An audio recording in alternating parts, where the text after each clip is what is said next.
कोई चुनौती महागठबंधन के लिए है, हम लोगों के लिए अवसर है। इसलिए कि बिहार के 20 साल के जो विकास के इतिहास है वो आदरणीय नीतीश कुमार जी के नाम से और एनडीए के नाम से है। और पिछले 11 साल के विकास का एक बहुत बड़ा कीर्तिमान है जो देश के कर्मशील प्रधानमंत्री आदरणीय नरेंद्र मोदी जी के नाम से है। और 15 साल का जंगल राज और बीच में 3.5 साल केवल उप मुख्यमंत्री बनने का मौका मिला तो तेजस्वी यादव का वो गुंडा राज ये बिहार ने देखा है। इसलिए लड़ाई स्पष्ट है। गुंडा राज बनाम विकासवाद की लड़ाई है, जंगल राज बनाम समझिए परिवारवाद और भाईचारा का लड़ाई है। तो इसमें कहीं कोई समस्या है नहीं। राष्ट्रीय जनता दल की जितनी ताकत थी वो समाप्त हो चुकी है। राष्ट्रीय जनता दल कांग्रेस पार्टी के साथ ले ले या लेफ्ट ले ले, राइट ले ले, किसी को साथ ले ले, उसकी बारात निकलने वाली नहीं है। मगर आपके पार्टी में कार्यकर्ताओं में तो बहुत नाराजगी है, कैसे सुनेंगे? हमारे पार्टी के कार्यकर्ता किसी बात को लेकर नाराज होते हैं, लेकिन वो व्यक्तियों से नाराज होते हैं, दल से नाराज नहीं होते हैं। और अभी तो एक दिन 2 दिन पहले ही चुनाव की घोषणा हुई है। हमारे कार्यकर्ता समय आते सब चीज़ समझ जाएंगे, संभल जाएंगे। जब गठबंधन की राजनीति चलती है तो स्वाभाविक है कुर्बानी किसी न किसी की होती है।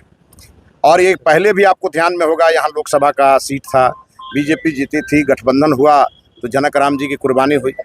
लेकिन हमेशा एनडीए में कुर्बानी एक अच्छा संदेश लेके आती है।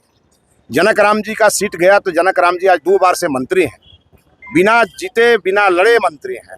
और देखिए इस बार उनको दूसरे बगल के जिले में उनको दरौली में पार्टी ने टिकट दिया है। तो जब भी किसी कार्यकर्ता की कुर्बानी, मेरी भी 10 साल कुर्बानी हुई थी। मैं 2005 में कटिया चुनाव लड़ा था, उसके बाद 10 साल तक मुझे टिकट नहीं मिला और मैं धैर्य से था। आज भारतीय जनता पार्टी मुझे जितना अवसर देती है शायद ही किसी को मिलता है। ये सब उसी धैर्य का नतीजा है। तो पार्टी के कार्यकर्ता जो धैर्य रखेंगे वो आज नहीं कल निश्चित रूप से वो बुलंदी पे जाएंगे। एकदम ये एकदम ध्रुव सत्य है। इसलिए हमारे सब कार्यकर्ता जोश में है। आप देखिए आज पूरा एनडीए एकजुट है। बैकुंठपुर में एनडीए में दरार थी जिसका लाभ पिछली बार आरजेडी को मिल गया था। इस बार हम लोगों ने उसको एसीसी सीमेंट से पूरे दरार को हम लोगों ने एकदम भर दिया है। अब वहाँ का दरार खत्म हो गया है, भाईचारा बढ़ गया है। अब वहाँ हम लोग एकजुट होकर जब लड़ेंगे तो राष्ट्रीय जनता दल आप देखिएगा ताश की पत्तों की तरह बिखर जाएगा और सामना नहीं कर पाएगा। 6 विधानसभा बाकी विधानसभा क्षेत्र में भी मिथिलेश तिवारी जाएंगे प्रचार के? जहाँ जरूरत होगी। मिथिलेश तिवारी भारतीय जनता पार्टी के वैसे कार्यकर्ता हैं कि अगर किसी का पाँव पकड़ने से भारतीय जनता पार्टी जीत रही होगी तो मैं उसका पाँव पकड़ने के लिए तैयार रहता हूँ। और हमेशा मैं अपने लिए कभी जीता नहीं हूँ। पार्टी जब भी हमको अवसर देती है हम अपना लड़ाई लड़ते हैं और जनता के बीच रहते हैं।